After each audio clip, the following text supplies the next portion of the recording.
We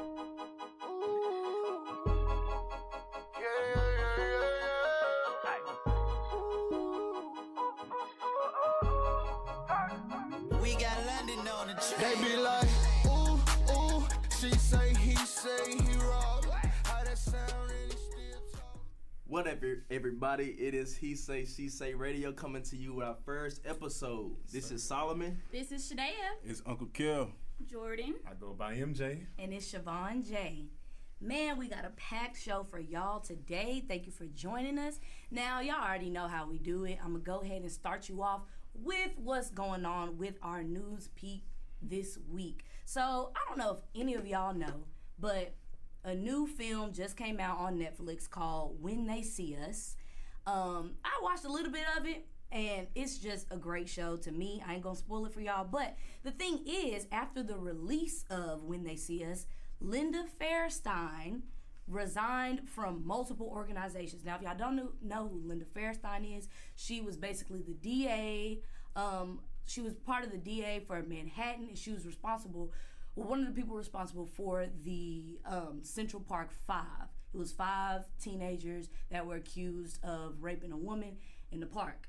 Now, a lot of people know this story, but as soon as the film released, everybody came for her neck. I'm telling y'all, everybody. A hashtag started, cancel Linda Fairstein. So she was basically fired, but had to resign. So, I mean, to me, I feel like she should be behind bars for what she did. Have any of y'all watched the film? I watched it all.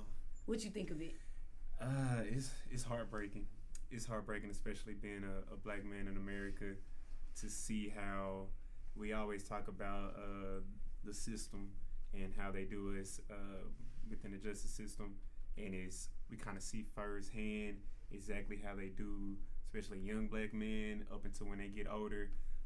It's very, very heartbreaking. I don't want to spoil it either for people, but man, it's a must watch. It's a sight, and the thing is, she hasn't even apologized yet for her wrongdoing, for falsely accusing these young men. And I just feel like, although, yes, she was fired, because, I mean, your past can come up to haunt you. This is a different generation. We get on social media and it's a wrap. But it's like, you really changed these men's lives. You know, can you imagine going into the justice system or being incarcerated at age 14 all the way up to 16? Like, these are babies that we're talking about. So it's like, how can you live with yourself, you know? Like, I don't understand that. It's cold-blooded, honestly. I haven't seen the film, but from what I hear, she hasn't apologized. So, you know, it's messed up that she did it to begin with, but to not apologize, you know, once you've been caught red-handed, that's a cold-blooded person right there. It's, I don't know. I just think that they need to definitely go in and investigate that. I know it's a lot of people pushing for it, so, you know, we hope that something gets passed over. I'm keeping the ones who were involved with this, who were accused. I just pray for, you know, their mentality and just everything that they went through. But, I mean, it's good news, but it's time to, you know, we got to push a little forward. This is something that's probably happening today. Yeah. So. Yeah, I definitely like that the film was released. It's eye-opening. A lot of the times we talk about it all the time, but we might not personally know somebody who was affected by it. Mm-hmm. But I feel like in this situation, the fact that it was released, it opens up everybody's eyes. Because I'm sure it's not just us black Americans that's watching it. I'm sure white Americans are watching it too, and a lot of them can't connect personally, but they see, okay, this actually happened. Now we have a situation where we can actually watch it's either 3 or 4 part, I'll say 3-part series about exactly how it happened, exactly how not even like them them forcing the kids to say something, but also how somebody like the lady we're talking about was able to still keep her job for as long. She wrote books and stuff like that, and basically stayed relevant even after being known like she lied. Yeah. Mm-hmm. And I don't, you know, it's unfair, but now I'm so glad that it was released because a lot of people can finally see exactly how it affected those boys' lives and how it affected way more people. Now we can kind of go into our system and see, okay, well, not only did it happen back then, but it's still happening now. What do y'all think? Like, people make certain situations like this more aware at a late time period. Like, this happened back in the early '90s, and pretty much the case was brought back up in 2002. So why do y'all think like the I wouldn't say like government, or pretty much like the United States or people that's in a higher position make things aware to all the other citizens at like a time as like this? Like, you mean like movies wise? Yeah, and then they want to like give it to us in a movie, certain kind of way. Honestly, I feel like it's a generation thing. Because if they would have put it out, let's say the 90s or something. Well, this happened when? It happened in 89. Okay, so let's say they put something out the early 2000s.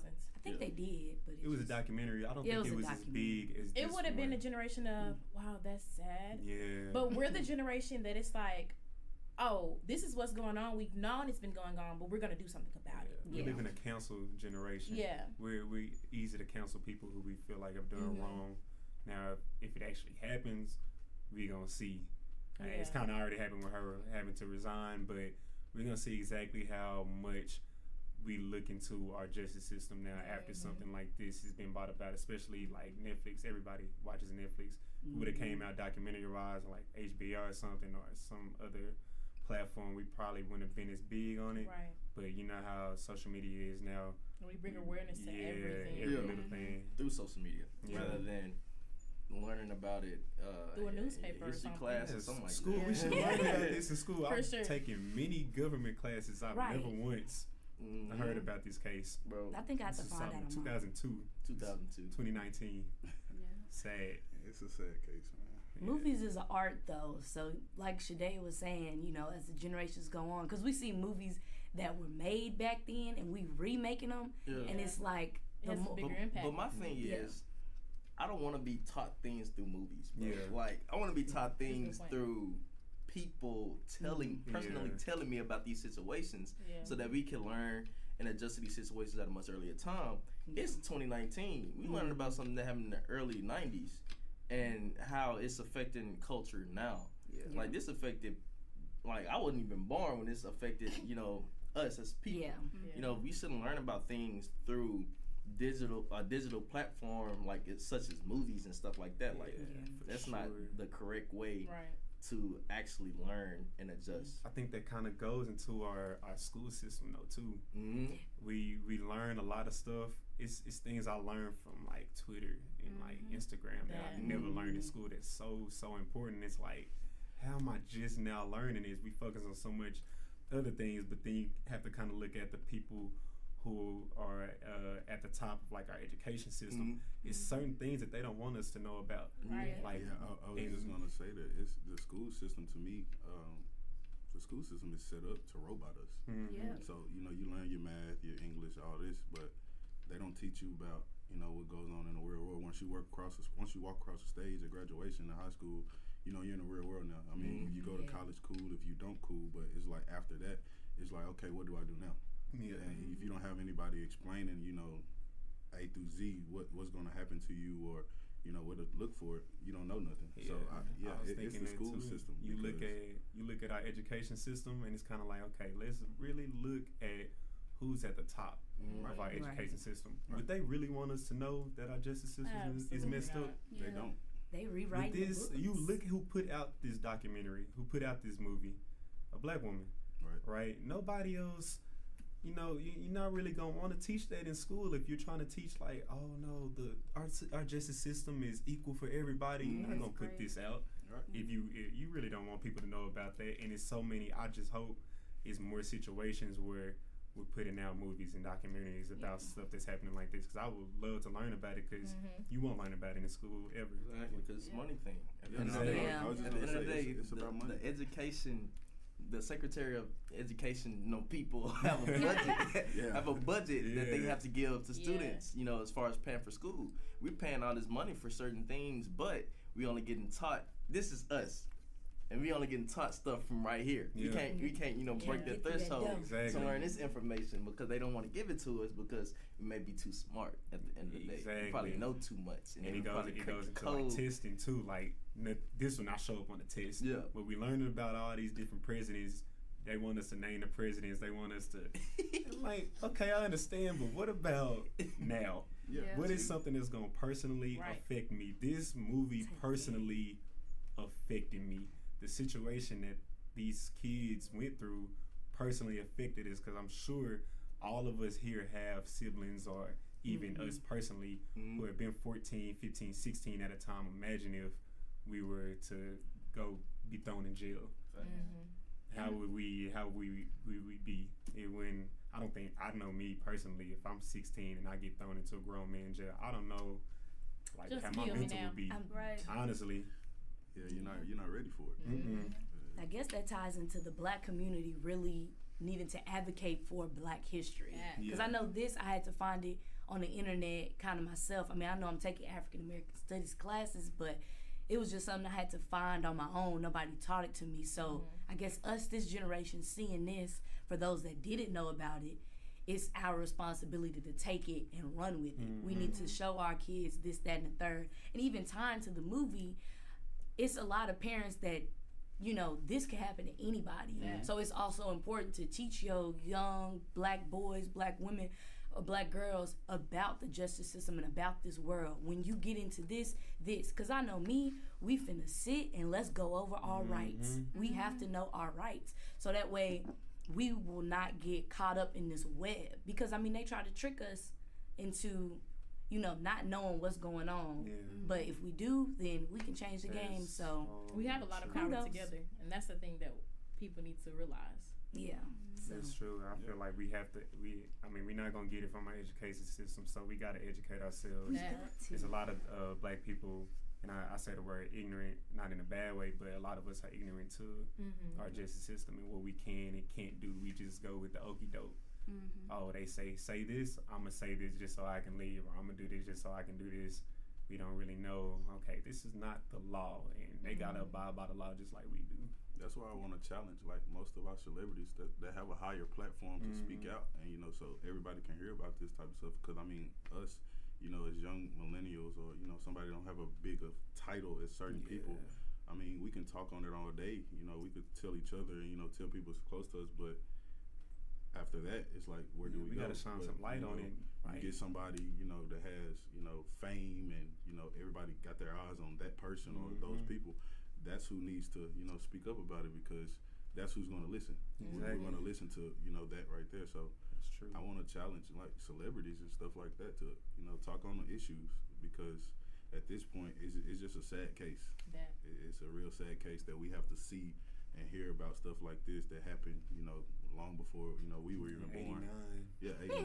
Like I've never heard I was not even thought about it in 89, but we this is when we got before my time. Yeah, we got to find out this way. So it's one of those things. Yeah. Well, I guess we just gonna have to see what happens with Miss Fairstein. But we do got some good content for y'all today, so let's go ahead and get into our hot topic. Oh, it's gonna be juicy. Uncle Kel got the hot topic for the day, which is gonna be Uncle Kel. Yeah. Let's get this. We're gonna come out with domestic violence in relationships. Ooh. Yeah. Talk about it. Everybody Talk say about it. I want to touch on that because I want y'all, of course, to chime in on it too, because I'm trying to figure out why. That's my biggest question as to, why do we have, or why does it eventually lead to domestic violence? And domestic violence, that could be mentally, that can be physically, emotionally.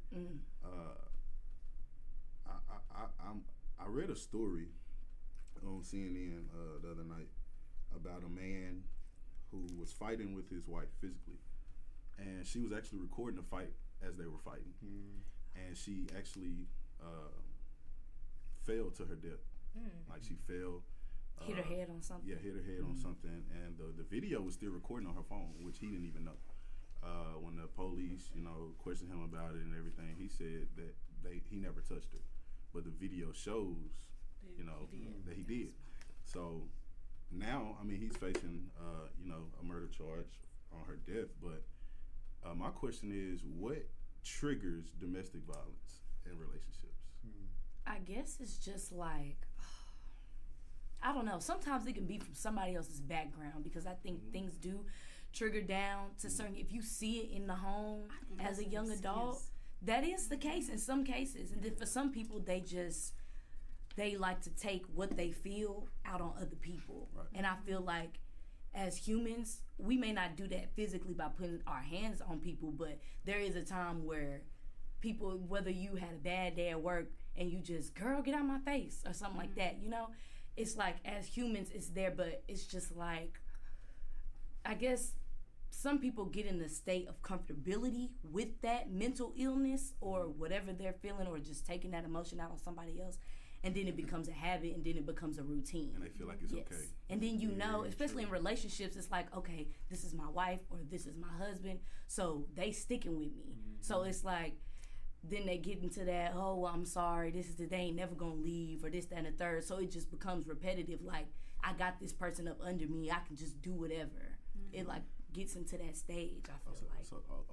So I have this question now that you spoke on that. If you're in a relationship, the first sign of domestic violence, do you leave? I think you should. Because if they show you once and you let it go, then they know that they can do it. They know that they have power over you at this point. At this point, I can raise my hand, I cannot hit her, or I cannot hit him. She not gonna do nothing. They're not gonna go nowhere. You can the things that you allow is gonna continuously happen. Very true. I agree. It's true. So when you see that first sign, that is your sign to go. I feel like it's a line too. I feel like a lot of people don't know that domestic violence not only includes physical abuse, but verbal and emotional too. So if somebody is talking to you a certain way, you might think, oh, that's just how they are. Verbal abuse. Oh, they yell a lot. They talk like that. They cuss a lot. You might not in your head be thinking, domestic violence. That's domestic violence. A lot of people don't know until they're out of it and seek counseling or something that, okay, this was not right. And a lot of times I feel like we look at people who are in domestic violence situations, and it's so easy for us to say, oh, why didn't they just get out of it? Why didn't they just leave? When you're in it, it's not that easy. Because you might really love that person and you're thinking, okay, this person is going to change, or you know what, I'm just going to put up with it just because this is what I can get, right? But in actuality, that is not always as easy to just leave as we think it is. And they might stay because it's an insecurity too. Yeah, true. Like, if I leave, this is the only person that love me. Yeah. What I'm gonna do now? Yeah. What if nobody else is gonna love me? It's like, I'm gonna just deal with it. Maybe it'll get better. Yeah, because I feel like with love always kind of give room to change. So if you actually love that person, then you're gonna be like, well, maybe he'll stop one day. Maybe it's that hope. It's that hope. Potential. I agree. I agree on that. That's why I kind of disagree with the whole the first sign you see, leave. I feel like that first time, okay, now you know what they're capable of. Now you know the route that they can go. Once you address it, that's one of the key things. You have to address it, because if you just let them do it, then they don't know they're doing nothing wrong. It's normal to them. So I feel like once you address it, and if they have any type of feelings towards you or respect towards you, they'll change it, or at least try to go into that pattern of change. But once it becomes repetitive, it's time to go, because at that point that person doesn't care about you. That person doesn't respect you like they say they do. And at that point you have to love yourself before you can love this person. Make a decision. Yeah, you got to make that decision to say, okay, well, I love this person, but I love me a little bit more. So after that, it's got to be a wrap. Yeah, and I also think it goes back to childhood. Like, I don't know if you girls remember maybe a guy or a little boy was hitting you at school, and then you tell your mom why is he hitting me? Oh, he probably likes you. Or if he's acting mean to you, so I think it goes back to that, just allowing guys to be able to express their feelings without using, violence, just teaching that at a young age, because, psychologically that could still be, in our minds. I like that. I like what both y'all said about back at home as a child, because it's a lot of times, I can't speak for women because I don't know, but as men, we might see a parent in a household who talks to the other parent a certain way. Now we grow up thinking that's okay. Like it's normal. It's normal. That's that yelling in the household, two parents cussing each other out, emotional abuse. It might, like I said, it might not always be physical, because we obviously know that's not okay. But when it comes down to the yelling and even like your tone of voice, we think that's fine. Like our parents did that. So when you grow up, it's like, okay, you don't really have an example of a healthy relationship. So now you kind of put yourself in there with your relationships, and you never see nothing wrong with it, especially when nobody tells you it's anything wrong with it. And if you're on the receiving end of that, if you saw it in your household too, you're like, oh, my mom put up with it. Oh, my dad put up with it. It's okay. It's normal, when in actuality it's not normal.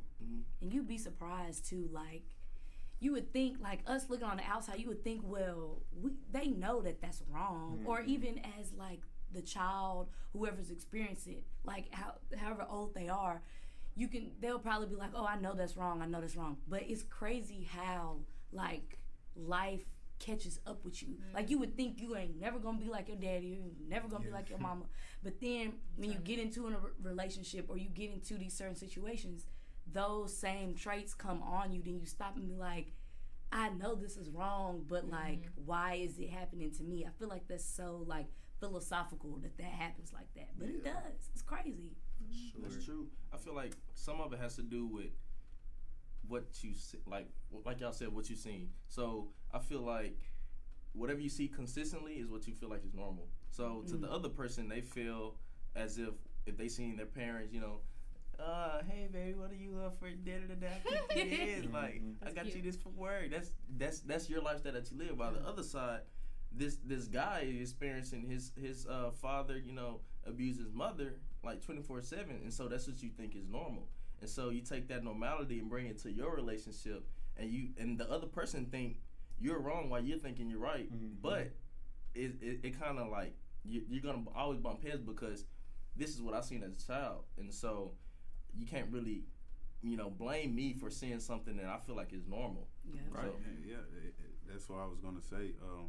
That's just like if you grow up in a household and your parents cuss each other out all the time. Yeah.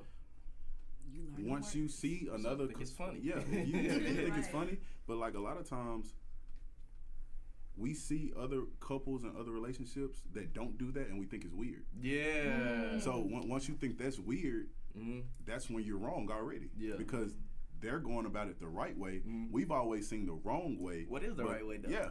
Well, the right way is respect. Yeah. Respecting each other at the end of the day is the right way. True. Whether whatever y'all become agreed on, that's what is the right way. If y'all could both agree on something, to me that's the right way, because that's what you both combine with.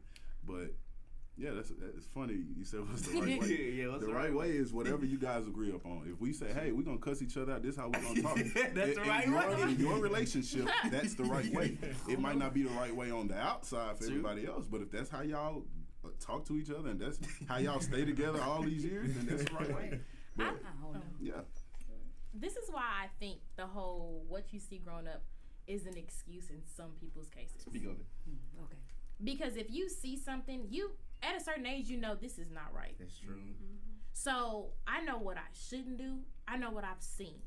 So you should be the change that you wish to see. And when you get into a relationship, it's like, okay, well, I seen what my parents did, or I seen what the relationships that I grew up around. To me, it was like, it was always something hectic. I know that's what I do not want. Yeah. So you use that as an example. True. But if you use that, oh, well, this is all I seen growing up, you're kind of using that as a hindrance. Yeah.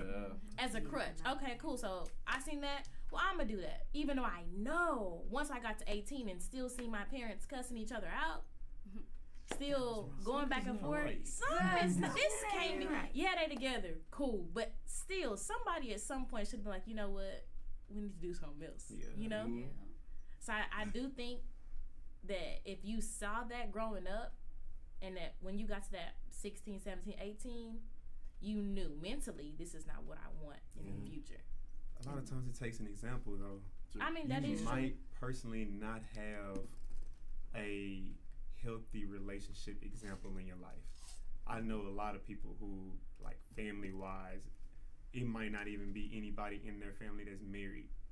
So now you grow up and you thinking about marriage way different than your peers. Yeah. So if you don't have any healthy examples of what a healthy couple, a healthy wife and husband should look like, it'll be kind of hard to, okay, well, I'm gonna do it this way. Yeah. Like it's just difficult. It's a line there.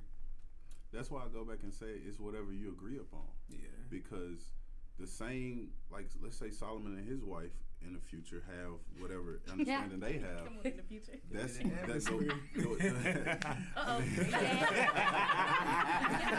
Where you at, Shawty? You know? Yeah, y'all just hit them up. But yeah, that's the same way, you know, if the way that they communicate and the way that they, you know, agree upon stuff and you know, live their life, that might not be the same way that me and my wife wants to do it. So you can't say, okay, well, that's how they do it, so let me try. They look successful, let me try to do what they do, because it's not going to work, because they are all four different people. So that's why I go back, you know, to say it's whatever y'all agree upon. I mean, I hope it's not, you know, oh, okay, if I hit you in your face, you can hit me in mine. I hope it's not that, but like I said, you know, it's whatever, to me, it's whatever y'all agree upon. So. And I think it's important not to, like, normalize this. Like, so many, like, I see on Twitter, like, videos of people, like, women getting beat up, women hitting men, like, and people recording, you know, it's just crazy. Like, it shouldn't be like that. Like, we gotta do better. Like, it's not about, you know, being crazy and cute. You know, so like toxic. You know, toxic. Oh, I want a toxic relationship this summer. Oh, me. Because then you're gonna be complaining in the fall. Exactly. Right. While your face Too much toxicity. Toxicity. But it is another one. Toxicity. Yeah, I like it. Toxicity. Toxicity. Too much toxicity make you sick. Well, that was a great topic. So for my question and answer is this generation too sensitive? Ooh. That's tough. Yes. That ain't tough. They are. It is. For sure. First answer, yes. I don't know. People bothered by the littlest of things. Yes. Somebody look at you crazy. Oh, why she looking at me like that? Why? She was What's just up? looking at you. Like, I think this generation's sensitive. I would for sure. say it's Offensive. situational. Situational. I can give a situation based off social media. I used to be one who every time, you know, like somebody would say something about the LGBTQ community. LGBTQ. I've been messing it up. Sorry, guys. I used to be like, dang, you know, it was funny, like it was funny this, funny that. But I'll tell you this, if a lot of stuff we say about that community, now imagine if the roles were reversed and somebody was saying that about the black community. If you was throwing stereotypes at the black community, some of us would laugh, but some of us would be like, you know what, hold on, that's not cool. Yeah. So we pick Coming and from choose. them, we pick and choose what, they being too sensitive about that. Oh, it was just a joke. Sometimes it is, but sometimes you gotta know the line. Yeah. Put yourself in the other person's shoes. Like if I was gay or something, and somebody was talking about like gay people or something like that, making jokes about it, I would kind of be like, it's not funny. Like you don't know. Like I've been through some things because of this. It's like.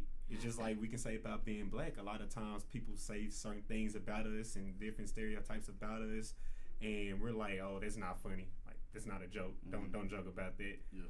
They could be looking at it like, oh, that's y'all being sensitive. Like, yeah, of course y'all like fried chicken. That's I know you like watermelon. Like I grew up around a lot of white people, so it was certain things they said. I was like, that kind of, I don't know about that. Yeah, kind of offensive on them. Yeah, like, it might have been a joke. Everybody laughed. I'm over here like, is that a dark skin joke? But talk about this though. There's a difference between sensitivity and being emotional though. Yeah, a lot of people. So a lot of people tie, That's true. both of them together. A lot of people are sensitive to things that's actually more emotional to them. So that's very true.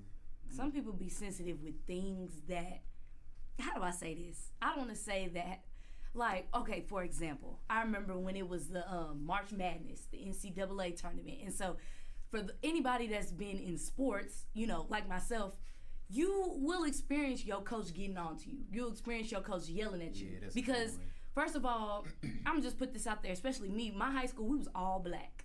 So you ain't finna talk to a whole bunch of black girls like, it's okay, get it next time. You gotta be like, get over there. Or this, like, sometimes that's just, you have to feel how your team reacts to certain stuff. So a lot of people were complaining about one of the coaches because he was yelling at the players, this, that. But at the end of the day, because me as a basketball person, I'm like, but they respect him, though. Yeah. They know my coach is ready to win. My coach is ready to do this. He may have yelled at me, but, like, it's cool because I messed up. So, like, we in the heat of the moment. Let me get it together. But a lot of the comments and stuff was like, he should be fired. You can't talk to athletes like that. You this. Now, I get that there's a line because some stuff you just can't say. Right. But if I'm getting on to you, hey, you need to play defense or you finna sit on the bench with me or whatever it is, such and such, you need to be over there. Like, it's just, that's just how it is. Well, and some people don't even play sports. I'm like, what are you talking about? In that particular situation, at the end of the day, that comes down to just minding your own business. Mind the business that pays you? Yeah. Right. That's all that was about. It might have been, and I'm pretty sure it was. I can't say I know because I don't know either of them personally. You talking about the Michigan State incident. Okay, there was.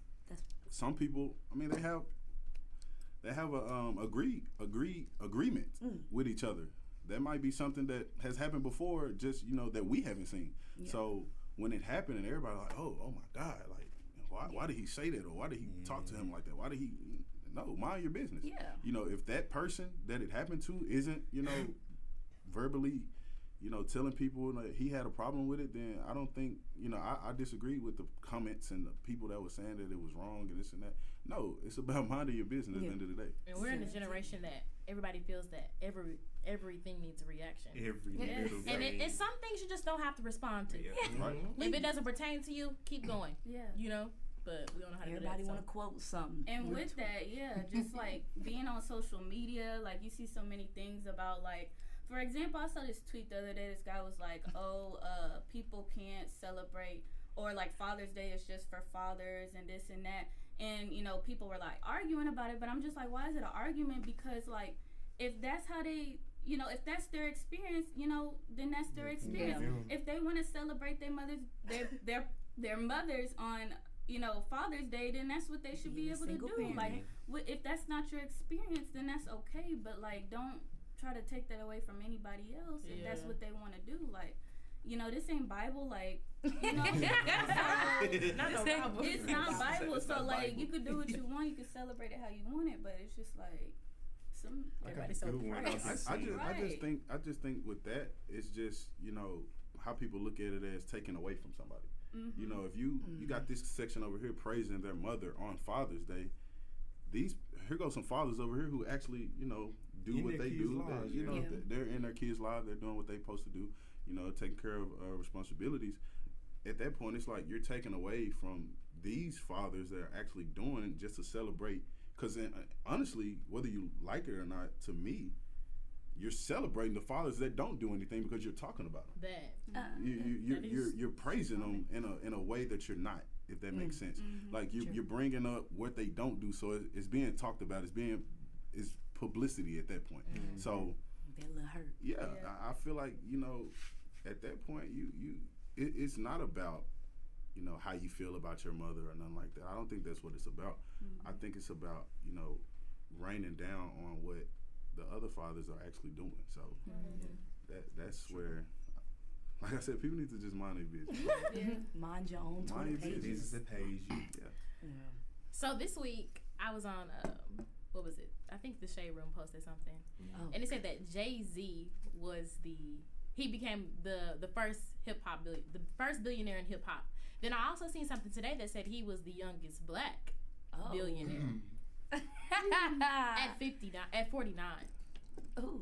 Like, does that boy doing his thing? Does that motivate you, or is this like, or let me put it like this: the simple fact that he started his career at 26, it took him X amount of years to get to 49, obviously, but he's just now becoming a billionaire. Like, is that alone motivation? It's like, okay, I am where I am in life, and that's an example, or is it like, we kind of expected that one day he would get there, you know? I'm just kind of shook a little bit by just the whole result. Like, man, like, first of all, the youngest got me. He's 49 and he's the youngest. I just think of it like, well, billion is a lot. It's a couple of people that's millionaires. That's great too. It's a couple of people that's thousandaires, however you want to say it. That's a lot of money to me as a college student. So, I don't know. I feel like, I mean, I'm glad that congratulations, but I guess it's like, I don't know, I guess when it comes to motivation, it's like anybody can get to where they need to be. So, but then also it was a list of richest women, and there's only 4 African American women in the list, and they're higher up in the list. Oprah was number 10, but then like everybody else is like 20. I thought Oprah was number 1. You know, and it's like, as a black person, is it like, I'm gonna use their experience and not necessarily do better, but like strive for more, or is it, that's cute, you know? And that mindset is always gonna have you limited because you see, man, it's only one black billionaire. I can't make it. He does this, he does that. He had an upper hand. We didn't start the same way, so we really can't. You really can't compare me to him. I'm just gonna, live the average life. That type of mindset is pretty much what 80% of us black people have. Yeah. That's why we can never be featured on Forbes, and that's why we always intimidated by other races that have reached that milestone, all because we see that it's not many of us there. And having that mindset is always gonna put limitations on you, and you could never reach your full potential, because truth be told, we all have the potential to be millionaires, billionaires. Right. But some of us haven't actually sought that potential in yourself because you're on the outside. You're looking on the outside rather than looking, okay, Jay-Z, look at the way he grew up. He pretty much grew up similar to most of us. He just found ways and maneuvered his way up to the top and didn't quit. His own path. Exactly. That's what everybody got. I think it should be motivational. I think for me personally, it's motivational to see where he's came from and where he's at now. Now, I will say this. A lot of the times, us as black people forget exactly where we came from as black people. So what I'm saying by that is just in the 30s and 40s, how many black millionaires was it? I don't really know of too many, right? We forget about a lot of white people have generational wealth. Yeah. So a lot of black people now are starting off at their own wealth. This is wealth that they built themselves. So when you come from family with money, it's different. It's easier to reach that millionaire milestone, that billionaire milestone. Now we're starting to see, okay, well, we're starting to get some generational wealth within the black community. Let's keep that triggering down, right? Yeah. So it should be motivational. Like I said, for me, it's very motivational because I aspire to be a millionaire, billionaire. I don't put no cap on where I could go. Big money, MJ. I don't put no cap on where I could go, but seeing him and where he started, 26 years old, you get your first music video out. At 26, it's a lot of us 20, 19, 21. Oh, man, why are our lives not like this? Like, why am I not rich yet? Yeah. Dude was still broke at our age. Yeah. Dude, he married to Beyonce and filthy rich now. Like, if that's not motivation, I don't know what is. Like, it definitely should be motivation. And the fact that I know for a fact, because I used to have a problem with it, before I went and did something, and I'm sure a lot of us do this too, I would go and look at lists of people that did the same thing, right? And trying to see how many black people on this list. Know that. Like, I used to want to be a lawyer so bad. Anybody who want to be a lawyer, you would go and look at a list how much lawyers make. Anytime you're trying to find a job, I'm sure all of us here, when you're trying to find your career, you look at how much they make. Yeah, how much they make. Well, how much school I got to go to, how much I got to do that. Now, when you're looking at a list of black people and you see, dang, like, would you say it's only four black women? A lot of people would be like, dang, it's only 4 black women, and they've been doing this for a while. Let me try something else. It's cool if I don't do it. Only 4 people do. I won't be that much. I'll do something else. Yeah. But we need to change our mindset to look at it like, let's see exactly where they came from, because none of these millionaires, billionaires is black. Look at Rihanna, where she came from. Look at Oprah, where they started out at. None of them came from generational wealth. But when we start to look at lists and see all these white millionaires and billionaires on there, we don't realize this is money that's been in like the family. Kylie Jenner, 21. This is money that's been there. The richest person in her family. Obviously, her family is her family, you know? Exactly. So she was born into wealth. And then she decided to use her talents and find her hobbies and stuff. But, you know, they make it seem like she made that money by herself. She already had the publicity. You are a Kardashian, kind of. Like, no, I don't look down at her for that. No, not at all. I wish I had some help. Like, if my mama was a millionaire, trust me, I'd be a millionaire right now. She gave me, if my mama would give me 100,000, I'd flip that to $1 million. Tap into those resources on me. But me. we having to do it for ourselves now. That's why it should be motivation. Because if you just look back at his life, specifically talking about Jay-Z, dude was selling crack, like in the early '90s. Like, that was not too long ago. To a billionaire in 2019, like that should be motivation for everybody. Definitely. Guess that goes something back we to, gotta look at. You know, when we say billionaire and you know those high rankings, people get scared of those words. Yeah, they do. They get scared, but you gotta also think about this. Jay-Z, of course, is few of many, but Jay-Z put his money in the right places to become a billionaire. That's the thing that a lot of, you know, I'll say black people, younger millionaires or, you know, rich black people, we don't do.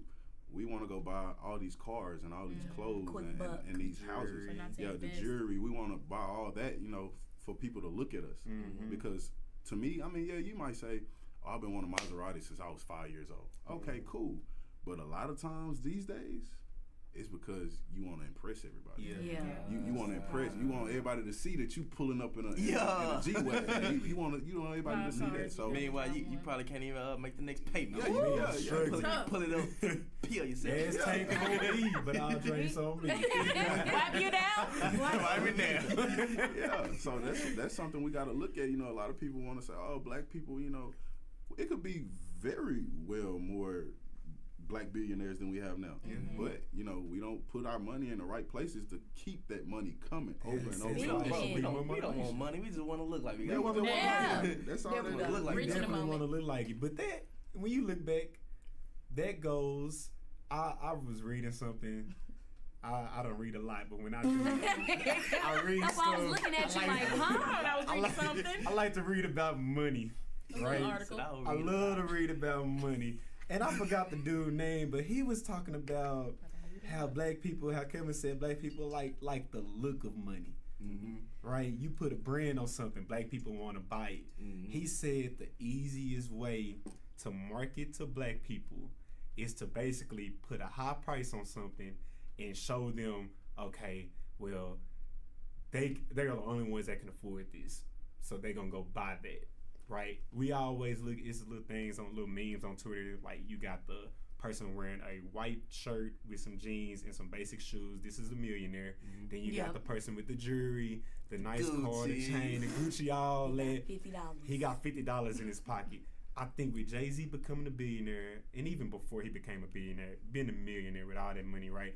We should start looking at, okay, what exactly did he do? What investments did he make? Bro. Where did he put his money at? Dude, like in art. Exactly. We don't know nothing about that. We'll go out and buy all this jewelry, right? You can buy this art piece. We'll go out and do all types of stuff with our money. Because I'm guilty of it too. Yeah, but we gotta look now. We see him as a billionaire. We can't get discouraged and, oh man, it's only one on the list. Now we gotta look at it like I'm next. Like I'm gonna do exactly his deed. I'm gonna take these steps that he took, put my money, and not exactly what he put his money in, but doing the same exact things he did. And I feel like if a lot of us had the mindset of I don't want to look rich, but I actually want to be rich, a lot of things would change. Because if you look at these rappers and how much money they making, like that's a lot of money. You can't tell me these rappers can't be close to billionaires by now. But all these rappers they got going bankrupt. 5, 6, 7 cars, multiple mansions. Like you got mansions that you're not even living in, that you paying the bills on. Just because. Exactly. you could be renting these mansions out. Nah, we not thinking like that. Little Airbnb situation. Exactly. We not thinking about investments. We thinking about how am I going to. And that's funny you said that because the other day I just watched videos on YouTube, and you know, if you watch videos on YouTube, they just hop around. Yeah. Generation. And I saw a video of, you know how we used to watch MTV Cribs. Mm-hmm. I saw a video where they broke down who's renting what house for that show, just for the episode. Ooh. So that it shows you that everybody ain't got what it looked like. I did not know that. Yeah, it'll be some people on that video where you'll be surprised. You like, wow, that wasn't his house, or those wasn't his cars, that wasn't his pool, that wasn't his basketball court. Yeah, it's crazy because as a kid we see those. And I know me, I was looking, ooh, I want a house like that. Oh, of course. Ooh, I want them cars like that. Them was clean, but we don't look like, dang, okay, where did they put their money into? Like, before they even got here, we thinking, oh, he got a lot of money. Like, me now, I'm not even gonna lie. I would see dudes, you see it all the time, dudes at the club. Mm-hmm. You buying all these shots, you pulling up in a nice car. I don't even look at them no more and be like, oh, they got money. Yeah. Like, I used to look at dudes with, like, this is being a kid who really didn't come from a lot of money, but I would see a nice Challenger. Oh, he must be rich. Oh, he rich. He got money. He got money. It's like, nah, I got a Challenger. I'm like, I'm not close to rich. Not even this close. Like, far from rich. Yeah. You can make it look like you got money. For like, sure. I saw a rapper at Big T one time. I was like, wait a minute. Hold on. Why is he a Big T? Maybe he just like to say walking out with bags of fake designer. But we see it on, he got Gucci. He got this. That stuff don't be real. Don't look at nobody and be like, he rich, he got this. It ain't real. See? Like I say, like, we got a long way to go. I saw this statistic the other day that said, I think if you make like $60,000, if you're a black person, you're in the top 10%. Mm-hmm. Dang. So, isn't that average? Yeah. Statistics will tell you everything you need to know. So, I mean, we really need to start making some changes. For sure. Like, Mm-hmm. that's not a lot. That's not a lot. And another thing it goes back to is how selfish we are as a black race. Mm-hmm. You know, we see, and I'll say white people, I'll say Mexicans, and I'll say Chinese people. They put all their money together and let it build. Then at that point, you know, they want to branch out and do whatever, that's fine. We want to do everything ourselves. We don't want to, link up over here, link up over there, so let's put some stuff together. We're so selfish, you know, everybody want to be so independent that, you know, everybody don't have the knowledge of being independent. And that's where I think, you know, a lot of us, you know, go down. Because, you know, you'll see a little hole-in-the-wall restaurant. Okay, yeah, they're making some pretty decent money, but what can they do to do this? Link up, go here, go there, but they don't want to do I like that you said that. It was a statistic. Shout out to my cousin. He put it on Twitter the other day about the amount of time that $1 is held within the black community compared to all other races. Right. It's like an hour. Yeah. Well, it ain't even that. It's like 30 minutes. We spinning, but it's all outside of our community. Right? That's why I look up to people like Jay-Z and P. Diddy. Like, they really preach black empowerment, like financial stability. Like, if you break it down to statistics, see, one thing I will say, social media will really have our mind out of whack. Right? Everybody can show you rich. Everybody can show you, I got this, I got that. But when you look at statistics, like Jordan said, like the median income of a black household, how you got all these people that's rich, right, that claim to be rich, but the median income of a black household is like $60,000 between two parents. But everybody rich, something not adding up. Right. Something in the community is not right. We got to do something different. That's why we got to look up to people like Jay-Z. And I think Diddy probably gonna be next. I'm hoping he gonna be next. It's one of my favorite. Yeah, Puff Daddy, P. Diddy outlet. He a real one. Yeah, for sure. Well, lessons to be made. Yeah. Come on, black community. We gonna get it one day. We gonna get it right. Get it one day, but I feel like it all starts. Forex. Hey, we gonna get it one day. Pastor. But I feel like it all starts with pointing to each other. And so when I say that, I want to talk about how people hate on you or hate you for things that you didn't even ask for. And so what I mean by that, like the things that you know, the blessings in my life, people hate me for these blessings I didn't even ask for myself. It just, I either just inherited or I was just, you know, stewarding the season well, which means I was just being obedient and I was following, you know, the steps that I should go. And so I was able to be blessed in the way that I was. So you see all these things, not to be materialistic, but you see all these things and see someone prospering, but you hate that person, but that person, you don't even know that person didn't even ask for those particular things that he or she has. So let's just talk about that. Yeah, that right there, that takes me back to high school actually. You know, being a football player, and not to boast to brag, I was pretty good. But let them know. Yeah, I was pretty good. So you know, that brought a lot of attention my way anyway. Just because, you know, I was on the football team. You know, I was a sophomore on varsity, starting all games and stuff like that. And you saw people around the school who would just walk around and hate on you just because you had that attention on you. Yeah. And it's like, I'm not saying I didn't ask for it, but I didn't. I mean, I was good at football, and that attention was brought to me from just that. And you see people who, he think he's all that, or he thinks this, or he thinks that. And it's like, no, not at all. But that goes back to an insecurity with other people. Yeah. You know, a lot of people are just insecure about who they are. So it's like, okay, let me try to knock them down because it seems like they're a little bit high. You never know. I might be, you know, a person who's depressed, you know, don't really like life, or going through a lot of stuff where I just want to break down and say forget it, and you never know. Yeah, you just never know with people. Never know, man. You know, you looking at somebody who you feel like is up here, and you trying to knock them down here. They probably already down there. Little do you know that. That's true. That goes to not knowing what people did to get to where they need to be or something like that. Like if you're talking about like success wise, it's like some people really had to battle with stuff. Just when I look at like my career or something, it's like I had to do all these different things. And then people look at you like, oh, well, she thinks she this, she thinks she that. Like, what? It was so many crying nights like, Lord, is this for me? This, that, and the third. And then, like, when you pointed out, like, high school, because that's really where it happens. And it hits a lot of teenagers and kids when they're in high school. Because I know growing up, I never got along with black girls. Never. Because it was like, oh, she thinks she too pretty, or oh, she thinks she too cool. Because I was a cool girl, I laugh a lot, but really I'm dealing with all these things when I go home, when I do this. I'm just trying to have a smile on my face or whatever when I get here. And it's, oh, she talking to this, you know, I'm cool with the dudes, what's up fam, or whatever, or I'm good at sports, and it's like, who is this girl? Like, we ain't trying to fool her. So I was like, well, shoot, I never really made a lot of friends. Yeah. Like, with my race. Yeah, a dude told me not too long ago, hey bro, I'm just trying to get like you. It seems like you just live a life. You just got the good life. And in my head, I'm just like, dude, like I wouldn't even say over my whole life. I would just go from the time I walked across the stage as an 18-year-old to now me being 21. I done been through so much stuff within that span that if I was to sit here and just give you A to Z, you'll be like, oh my God, like really?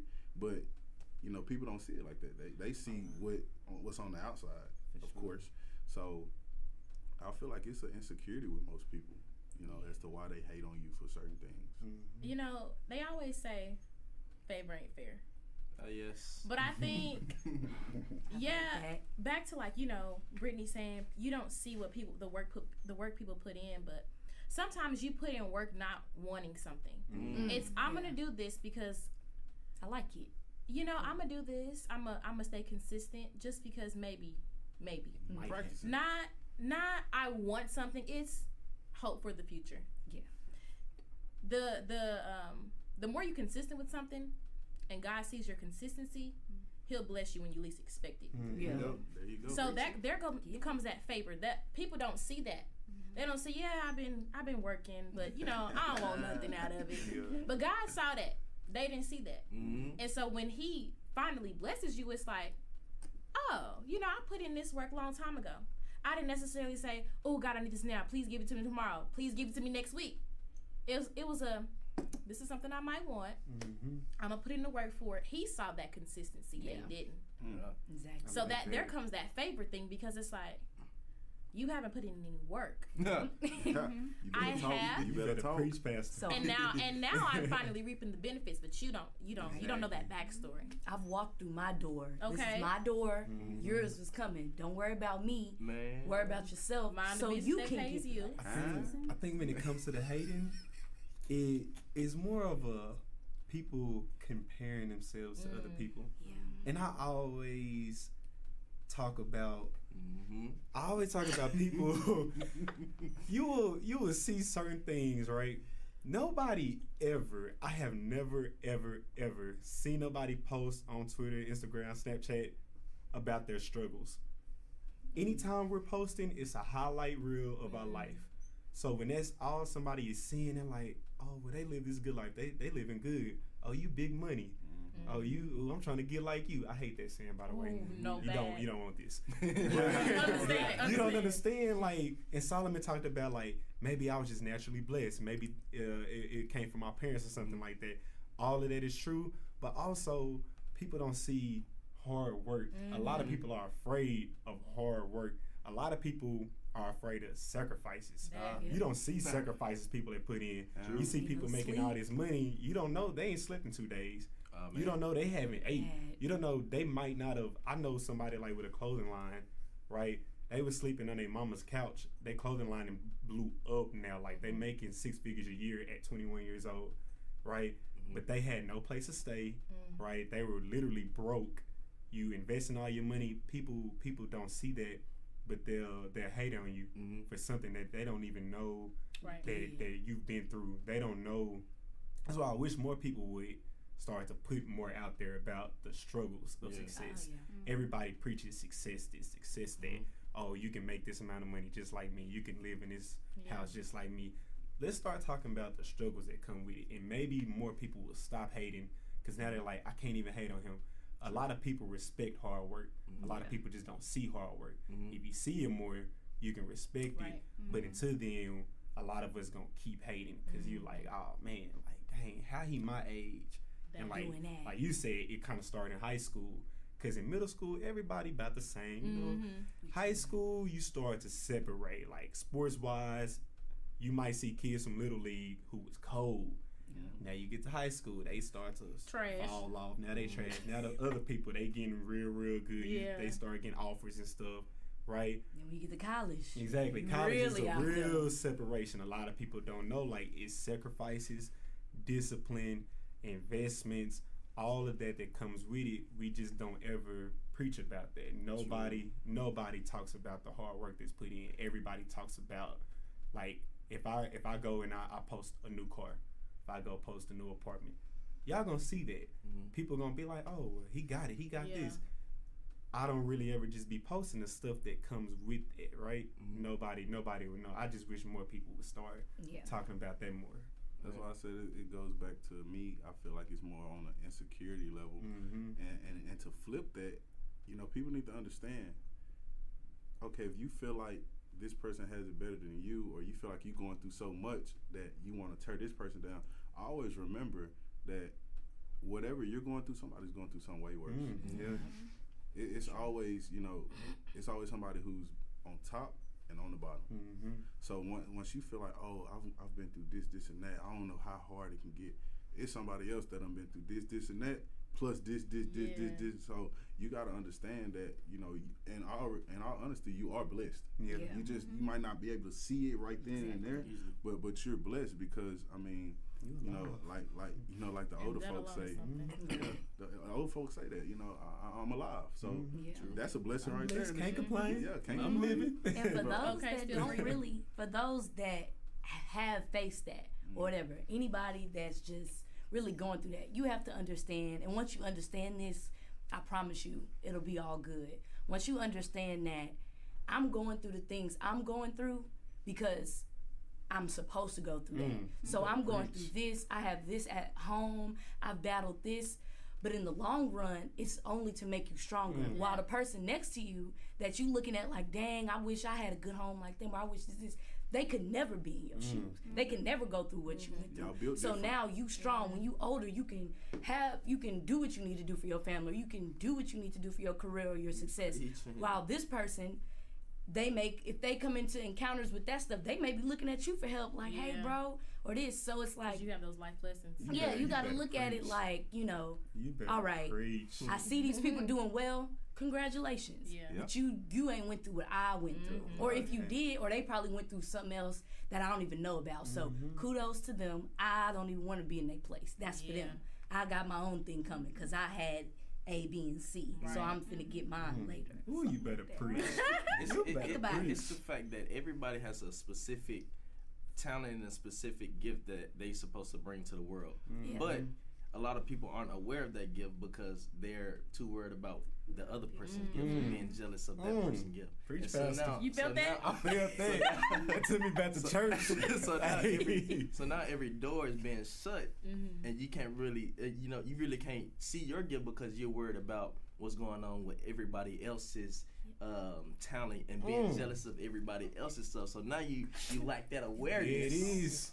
You better preach. You lack that awareness of your own gift. You definitely can never fully tap in and reach your full potential in life. So that's why it creates that hate. Yes, sir. It's like me putting some on this table right here for you. If I put that on the table for you, but you looking backwards, you'll never be able to see what's in front of you. What I got here, because you looking backwards. Now, if you turn around and you see what I have for you, and you're not worried about what's behind you, then you'll be able to get what's in front of you. I like that. Somebody else got it. Stop looking back and look what's in front of you. See, me, I grew up. And don't run from what's in front of you. I grew up in the church, and my pastor say it's all about the season, right? Yeah. It might not just be your season.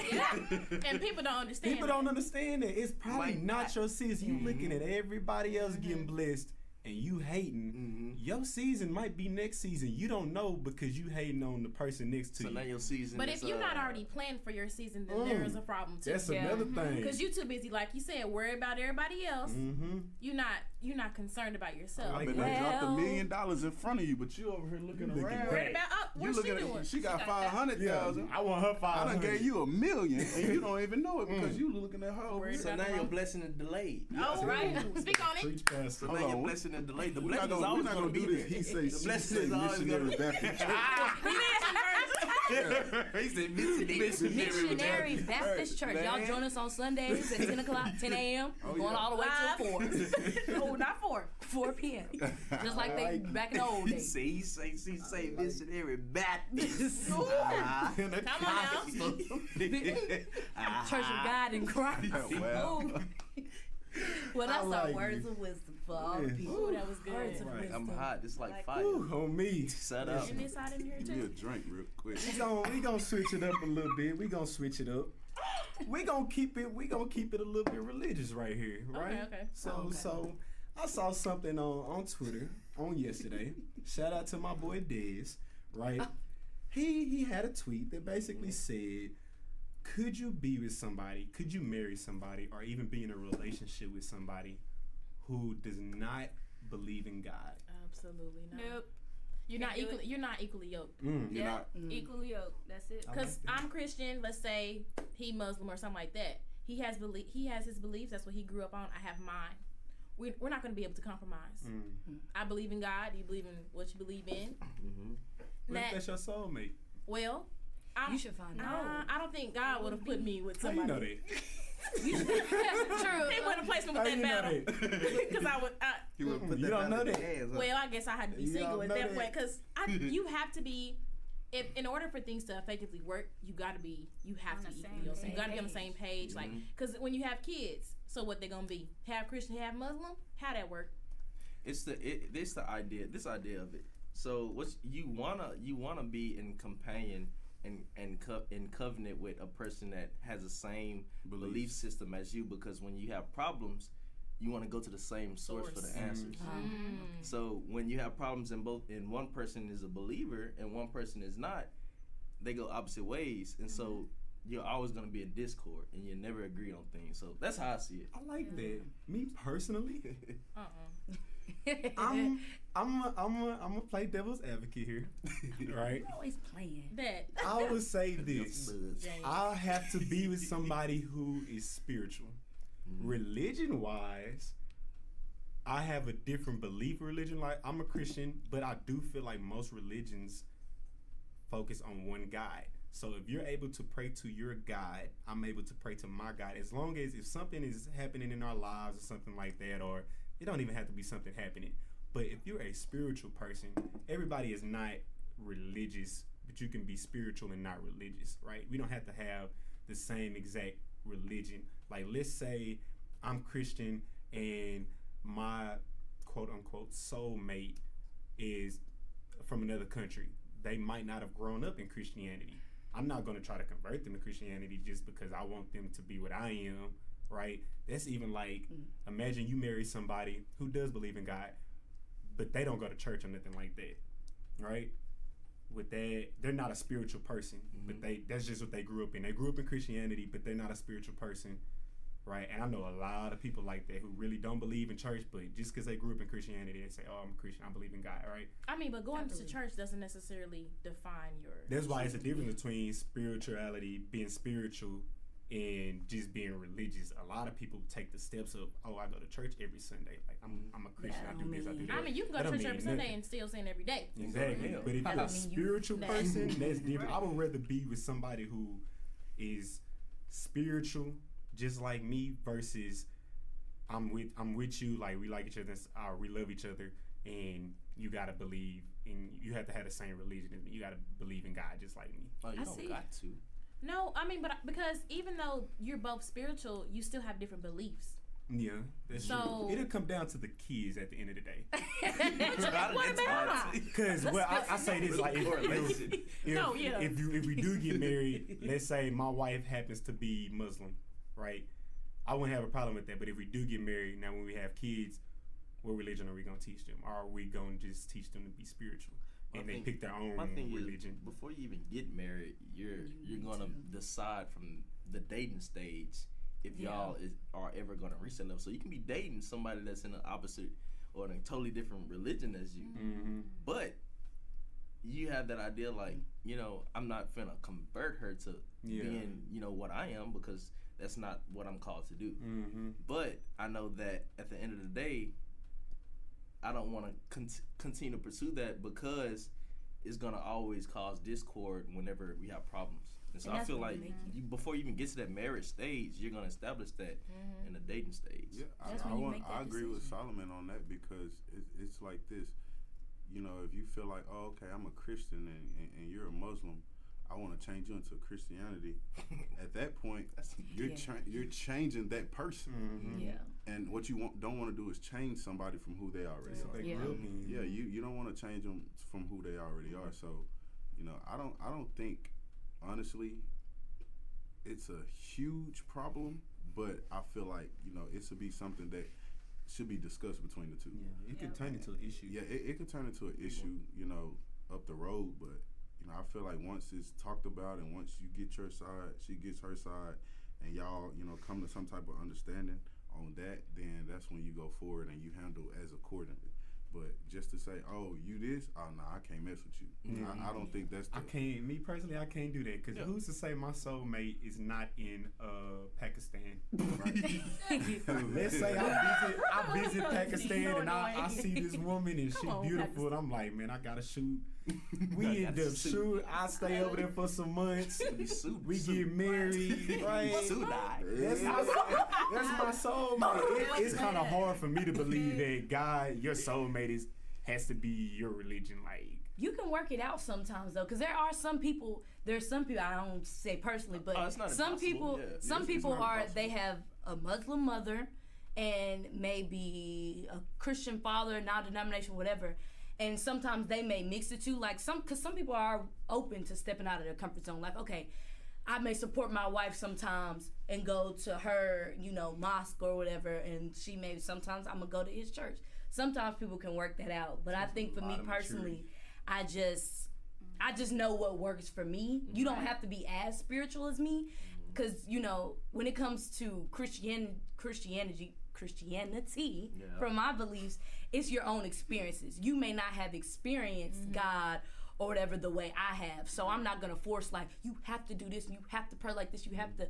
I'm going to let me help you. If you want to take that step, let me help. Because you might be, you know, believe in God, but you just don't go to church like that. Well, okay. Because most people, when they love their woman or their man, it's like, okay, let me see. Let me see how she does. But I'm not going to be like, come with me on Sunday. You better wake up. You know, like, I guess that's just, you can do it how you do. You know?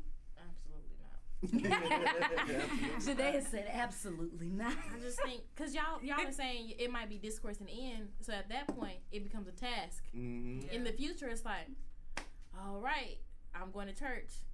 They don't believe in that, so they're not going to church. Our kids, well, we gonna stay at home. Okay. So, you know, at this point, it comes a task because you believe what you believe. Not saying you gotta go to church, you know, but, you know, maybe it's praying. Or maybe it's just, you know, tithing or something like that. They might not tithe in their religion. To us, it's like you tithe because you're giving God back what he gave to you. 10%. And so, like teaching your kids, if one parent's not doing something, let's say they have a favorite parent, or the parent, I'm not saying doing less, but, you know. Yeah.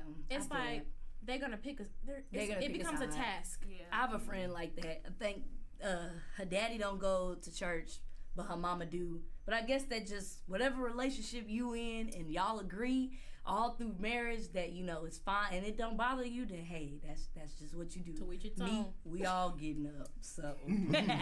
Sunday morning, 7:30. And you better not complain. You better be dressed. Sunday. Yeah, so, hey, you know, whatever. All right, guys. Well, this is all for today's show. I thank you guys. We really appreciate you guys for tuning in on all platforms. Like, we're blessed. We're so thankful. And please don't forget to follow us on Instagram at HeSaySheSay Radio. Our Twitter is HeSaySheSay Crew. And subscribe and like to our YouTube channel because we have a lot of good content, funny content, videos coming. And you don't want to miss it. So, also, the HeSaySheSay family is looking for interns. So, if you have any experience in marketing, social media, please click the link in Indeed on our Twitter page and, you know, just apply. So, yeah, that's it, guys. Yes, thanks for joining us. Appreciate all. y'all. Yes, and that is a wrap.